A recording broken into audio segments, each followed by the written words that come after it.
Peoples of the universe, please attend carefully. The message that follows is vital to the future of you all. I am the master, and you will obey me. And yes, once again, I have taken over this show. The curator, gone out the window. It's me. We're going to talk about me this whole month once again. And here to talk about me with me is one of my servants and underlings, Soda. How are you Hey, doing, sir? so you're gonna be here all month? Yes, I will. To quote people from your area, oi. Yes, clearly your excitement is brewing, and it's lovely to see. We were gonna put these on before we started the show, but I missed out on that. But here we go. I got my gloves on now. I am fully dressed for the occasion. Uh, So, what are we talking about today, Master? you haven't guessed it already? I'm playing along. Remember what we did last year, where we talked about all the different roles that the Doctor's companions did outside of Doctor Who, outside of the show? Yep, We're going to do the same thing for all the Masters. makes sense. And we're going to start with the classics for this one. But as you well know, Yeah, we're going to start with the birthday section naturally.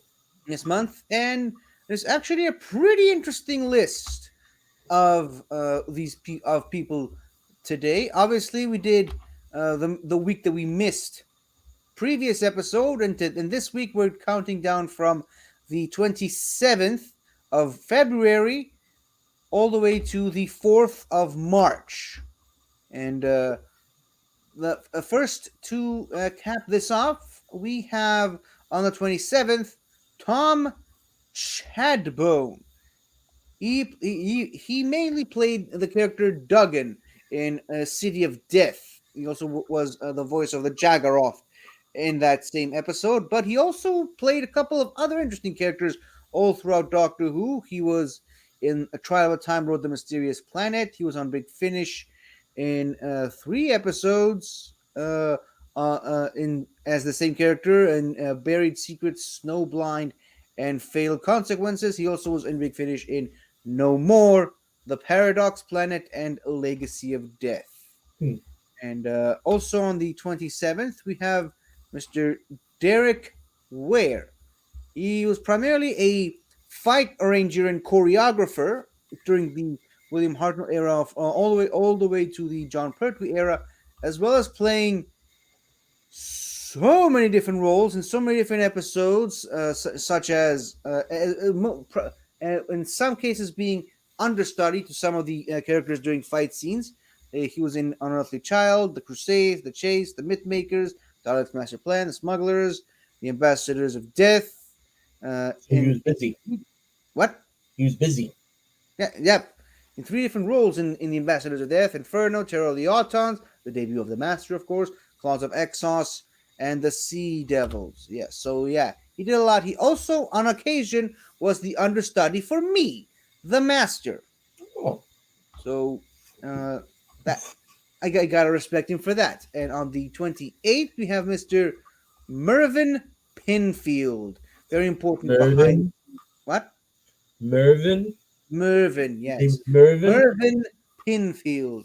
He was an associate producer on the entirety of the first season of William Hartnell as the Doctor, and he even directed 3 episodes: The Sensorites, Planet of Giants, and The Space Museum. So, very important figure for the early days of Doctor Who, but also on the 28th, a very important figure for the modern series of Doctor Who, the man, the myth, the legend himself, Murray Gold, who also Aye. wrote all of the uh, all the musical scores from the Ninth Doctor's era all the way up to the end of the 12th Doctor era, and has now come back to do the 14th and 15th Doctors. Now, on the 1st of March, the most important person on today's show because it's me, Mr. Roger Caesar Marius Bernard Delgado Torres Castillo Roberto, otherwise known as Roger Delgado, the first master. Say his whole name 3 times fast. Oof. I do not have to, because I just did. Also on the 1st of March, Mr. John Napier, he was a designer of the stage play production of Doctor Who and the Daleks in Seven Keys to Doomsday. Try saying that 3 times fast. Nope. On the 2nd March, we have someone we talked about last week, oddly enough, Jocelyn Lee Acien. I probably have mispronounced that. She played Carla Langer, the mother of Clyde Langer on the Sarah Jane Adventures. And speaking of the Sarah Jane Adventures, also on the 2nd, we have Mr. Alexander Armstrong, who, of course, was the voice of Mr. Smith throughout all the episodes featuring Sarah Jane Smith's computer sidekick. And he also, interestingly enough, played Reg Arwell, the husband in Oh! The Widow and the Wardrobe, your first That's ever right. episode. I didn't realize he voiced Mr. Smith. Oh yes, he did.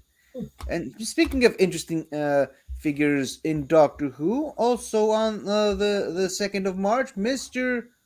Michael Troughton, of course, is the son of Patrick Troughton, one of his 5 sons, and he also did a couple of Doctor Who Big Finish stuff.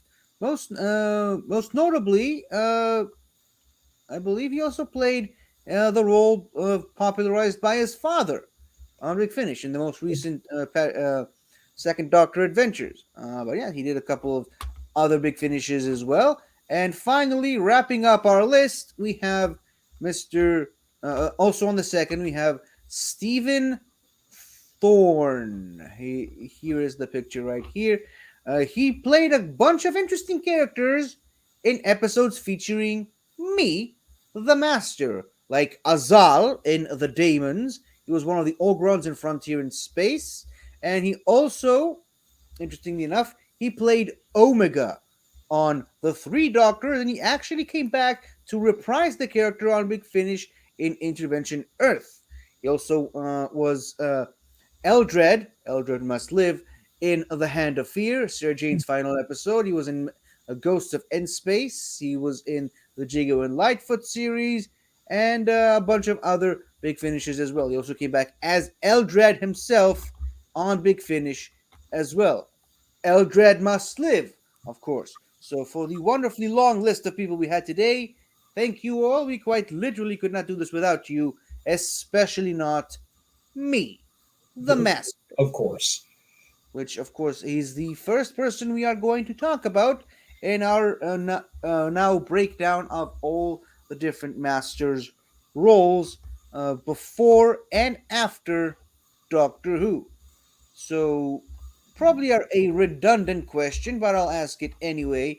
Have you heard of any of the actors of Doctor Who who played the Master prior to learning about the show? Well, clearly Eric Roberts. That's like really the only one. Yeah, no, that's clearly the only one that I knew of, because he's in everything. Not everything, but a lot of things. Oh, take a look at his filmography, dude. He's in a lot of stuff. I know, not everything, but a lot of things. That's what I said. But you don't have to tell me to look at his filmography. I'm going to do that anyway for his episode. But we're not going to talk about him today. We're talking about the classic me's, of course, starting with the original and, by all accounts, the best. Roger Delgado, the first ever Master. And yeah, it's actually a pretty extensive list of things that he did, considering his career was tragically cut short. Mm-hmm. So Roger Delgado was born in Whitechapel in the East End of London to a Belgian mother and a Spanish father. He attended Cardinal Vaughan Memorial School and the London School of Economics. He served in the Second World War with both the Leicestershire Regiment and the Royal Corps of Signals, attaining the rank of Major. He worked extensively on the British stage and on television, film, and radio. His theater debut was in 1939, and his first television appearance was in 1948. For some reason, both of these were not mentioned anywhere that I could find. He appeared in the BBC TV serial Quatermass 2 in 1955, Battle of the River. What? I've actually heard of that one. Okay, cool. Battle of the River Plate in 1956, and the ITC entertainment series Sir Francis Drake from 1961 to 1962. He did a lot of historical stuff. Yeah. I mean, just look at the background picture I chose. Sure. In joke, in the 1971 Doctor Who story Colony in Space, refers to that role when the Brigadier tells the Doctor not to worry, as the suspected sighting of the Master was only the Spanish ambassador, because of his appearance on that show. Yeah. He was frequently cast as a villain. Clearly, I mean, just look at the guy, appearing in many British action adventure TV series by ITC, including Danger Man in 1961, The Saint in 1962 and 1966, The Champions 1969, and Randall and Hopkirk Deceased, also 1969. He made a total of 16 guest appearances on ITV shows, the most of any actor, with his last completed role being ITC's The Zoo Gang in 1974. He also appeared in an episode of the British version of The Avengers in 1961 and 1969. He appeared in The Power Game in 1966 and an ITV play of The Weeks, The Crossfire, in 1967. His films included The Terror of the Tongs, The Road to Hong Kong, The Mummy's Shroud, and Anthony and Cleopatra. No years were mentioned for either one of these. He began work as the Master in Doctor Who in late 1970, his first broadcast appearance being in the January 1971 adventure Terror of the Autons. The Master's story arc was to have ended in The Final Game, which was planned as the final story to feature Pertwee's Doctor as well. But the story was scrapped following Delgado's sudden death and replaced with Planet of the Spiders, which also featured his now widow, Kismet Shahani. Get it? She played a spider on that episode, and she's Roger Delgado's widow, so technically she's a Black Widow. Yeah, but yeah.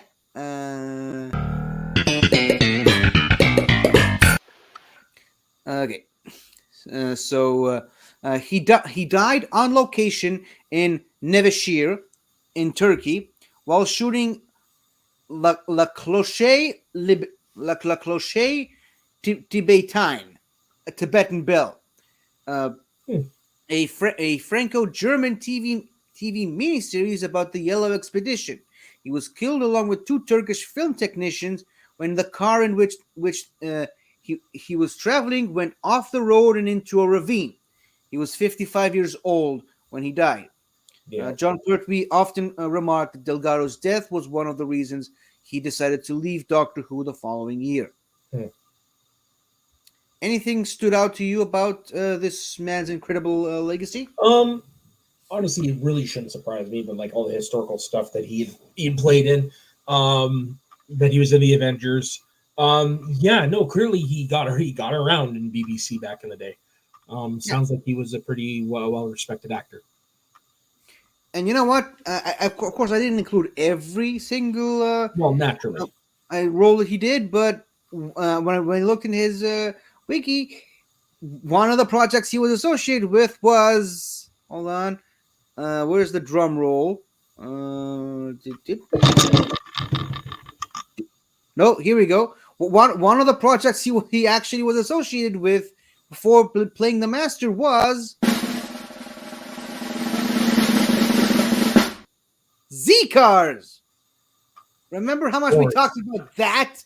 Yeah, When oh, of the- course. It always comes back to Z cars. Yeah. Apparently, it was very popular You for don't whatever say. reason.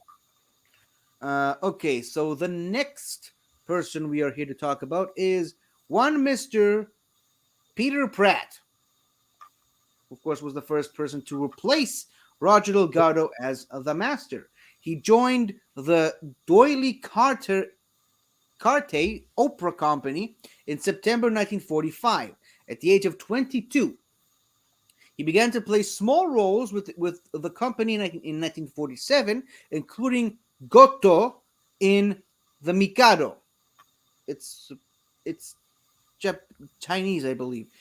In the 1948-1949 season, he became second understudy to Martin Green and continued to play several of the smaller roles in Cox and Box. Sorry, Cox and Box, HMS Pinafore or Pinafore, and Patience. He got his big break when he was called upon to play Robin O'Capel in Rudigor. Jesus, these names. Uh, on short notice in May 1949, when both Green and the principal understudy fell ill. He was soon given the primary understudy responsibilities, filling in for most of the comic patter roles, as well as playing several of the other smaller roles from time to time.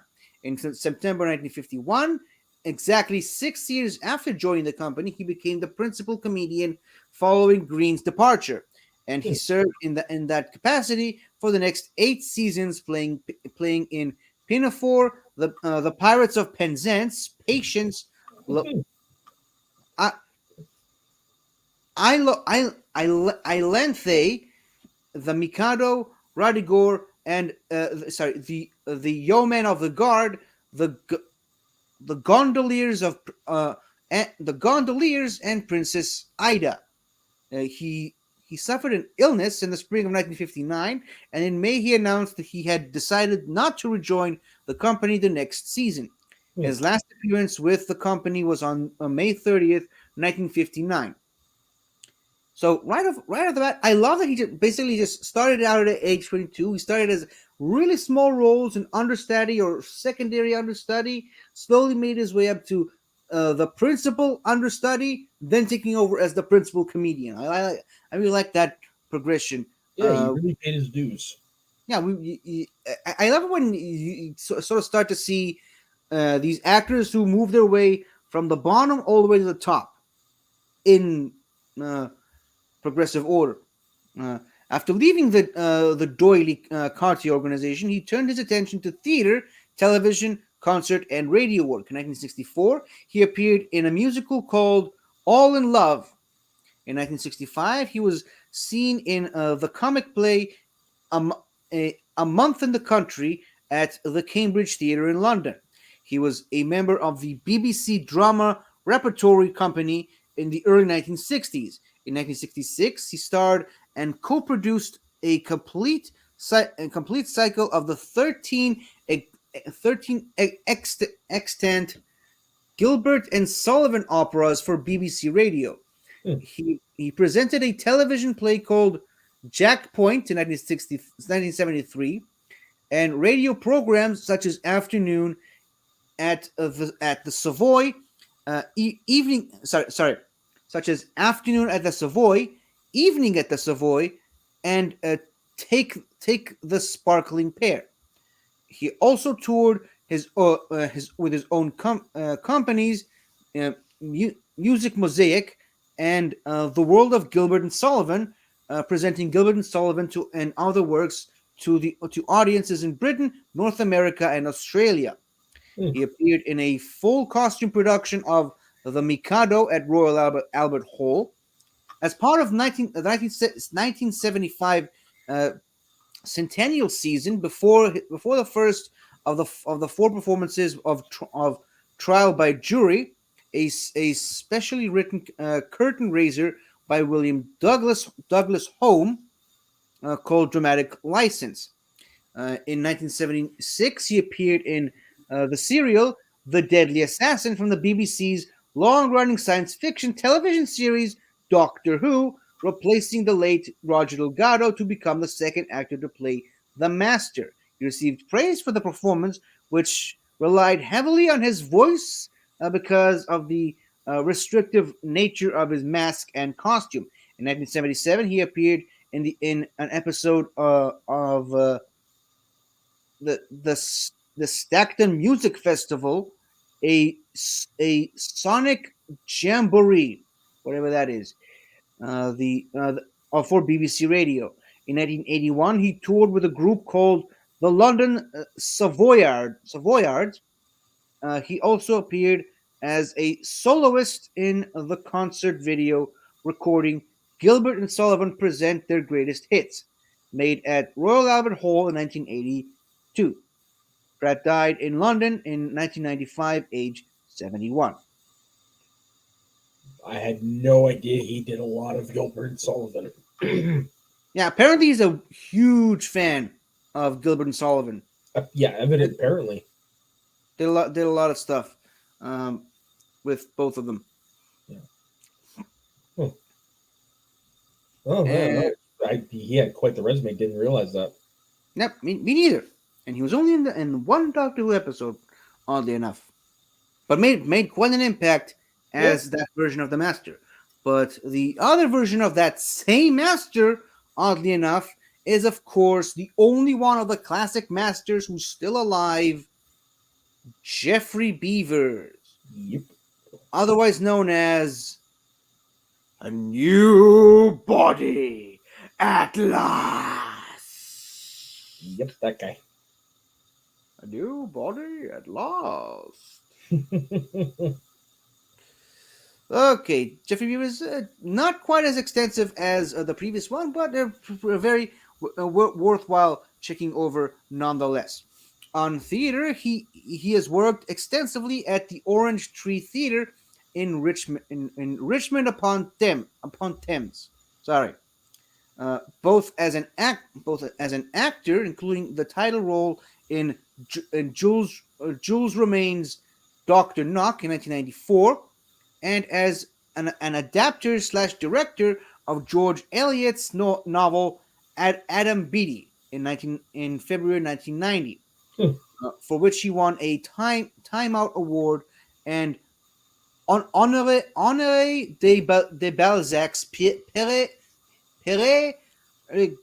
Gouat. Hopefully that made sense to you. Sounded like he had a stroke. Something. It kind of felt like that as well. That was in February of 1994. In 2012, he appeared in the Royal Shakespeare Company production of Helen Edmondson's The Heresy of Love. In March 1913, he played opposite Helen Mirren in Peter Morgan's play The Audience at the Gielgud Theatre. Sorry. Gielgud Theatre. Sorry.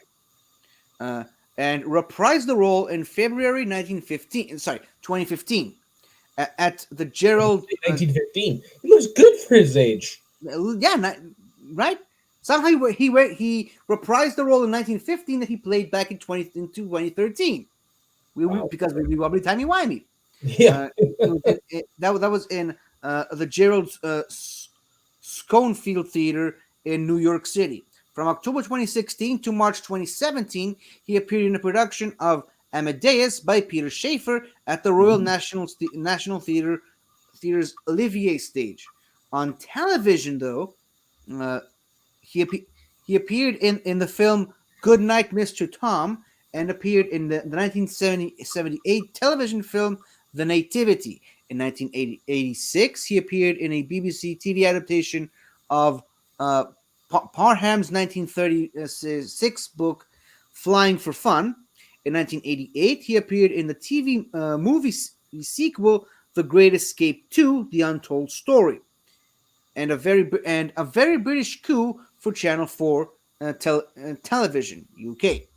He played several roles in the TV drama Agatha Christie's Poirot, and a small role in the 2010 remake of Clash of the Titans. Oh, nice, The Liam Neeson one, yes. nice. In February 2010, he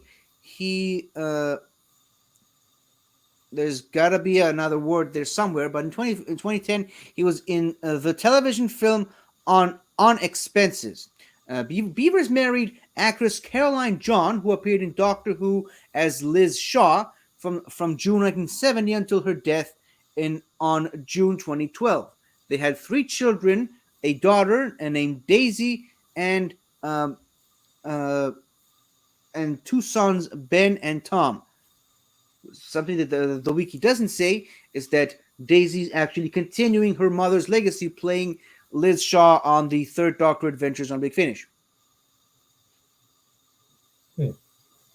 Wow. I mean, some of his credits honestly don't surprise me hearing them, like Poirot and stuff like that. Like Yeah, a lot of famous. Sorry? I was a bit surprised to hear about the Clash of the Titans one. That one surprised me. Yeah, that one I agree surprised me as well. Yeah, and I'm also interested to learn that he actually started out in TV and actually only got into stage in his later years. Usually it's the other way around. Yeah, it usually is. Yeah, especially in Britain. Yeah, the land of the acting. Of course, the Thank you. acting in on Wikipedia. That's actually the first paragraph. The theater, then television, and then there's a third paragraph just of him in Doctor Who. Nice. And of course, we are wrapping this list up with the fourth and final actor we're going to talk about today, Anthony Ainley, the other half of A New Body at Last. A New Body at Last. This one's interesting. I've actually found it pretty interesting writing this, especially the later half. So we're gonna skip a segment on Wikipedia that talks about his origins and lineage and his family history. But if you're interested, it might worth a watch. Like there's some weird stuff about who his father was, and there's some interesting mysteries and questions to be answered. But I wanted to focus more on his acting career, not controversial family ties in this naturally episode. So Ainley's swarthy appearance tended to get him parts as villains. Seems to be a pattern here. An early regular role on on British television was in the second series of It's Dark Outside in 1966.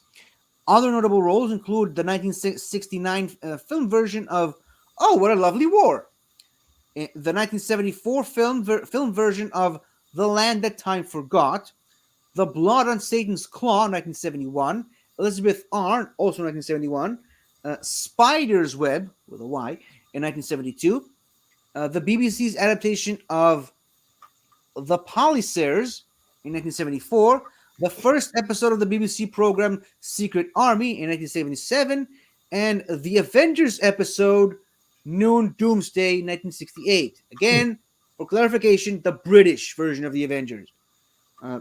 He was also one of the Hong Kong policemen who discovered James Bond's supposed corpse in the opening sequence of You Only Live Twice in 1967. Nice. Cool. So that's it for his acting credits. Now here's the interesting part about the biography. According to his co-workers such as Colin Baker, Kate O'Mara, and Eric Sayward, Ainley was just as much the master off screen as he was on screen, even going so far as answering phone calls with "I am the master, and you will obey me." It was often said about him that once he became the master, he only wanted to play the master and nothing else. And if you actually look at his Wikipedia page, you'll notice that after he landed the role of the master, he barely did anything else besides just playing that role. For Really? 9 years on television, he also reprised the role for a video game called Destiny of the Doctors. And if I'm being honest, him being in it is literally the only reason to play that game, because the game sucks balls. But he's in it. But Take your word for it. the only saving grace are these live action cutscenes of him as the master doing all kinds of ridiculous shenanigans from time to time. Nice. But yeah, and apparently he could afford only playing the master because, again, going back into some of the weird, controversial family ties, he kind of inherited a small fortune from his father, supposed father, alleged father, whichever way you want to call it. There's some interesting stuff about his family lineage in Wikipedia. I encourage you to check that out. But that is a story for another time. So, wow. Talking about the final master, what have you to say about this man? Well, you piqued my interest. Now I'm going to go to his Wikipedia page to see his family history, see if it's related to It's probably not as long as they make it out to be, but it's definitely interesting. Well, see if he's related to a Nazi or something. So, well, it's not a Nazi. Oh, okay. Is that what you said? Is that what you said? I mean, I misheard. Yeah. Okay, it's not a Nazi. That's for sure. But here's an interesting story that that I heard once. So apparently, according to Tom Baker, Anthony Ainley was, in Tom Baker's own words, as bald as a kneecap. But he was very, very sensitive about his hair situation, so he always insisted. He always insisted on wearing a wig while playing the mask. And in fact, he hardly ever took it off and got very, very nervous when people saw him without the wig. Now, in the Fifth Doctor episode, Time Flight, he was asked to play, the Master was kind of posing as this other character, Khalid, which was a horribly racist, stereotypical character. But the main point about the character was that he was bald. Now, he refused to take off his wig and play the character as a bald character, so he wore a bald cap on top of his wig to play the character. That's how much what? You really have to be committed to do that. Yeah, that's how much he cares about his hair situation. Yeah, apparently. But I mean, hey, you have to be eccentric to play a character like the Master. Am I right? No kidding. So, of course, next week we are going to be talking about the modern Masters, which I'm assuming is going to be a slightly longer list than what we did just now. But hey, that's just part of the fun of it. So, Mr. Soda, any of these Masters that stood out to you? Well, definitely the resume of the first two, and this guy's family heritage. Like, that's what stands out to me. Cool. And the only one that doesn't stand out to you is the only one that's still alive. Yes, for whatever reason, probably because we've talked about him the most when it comes to Doctor Who and what have you. Yep. Feels and like mostly, and mostly because of exactly new body at last. Yep. New body at last. So that is it for us talking about me, the Master, for the first time around. Mr. Soda, whenever I allow you to walk around freely, where can the people of Earth find you? You can find me playing.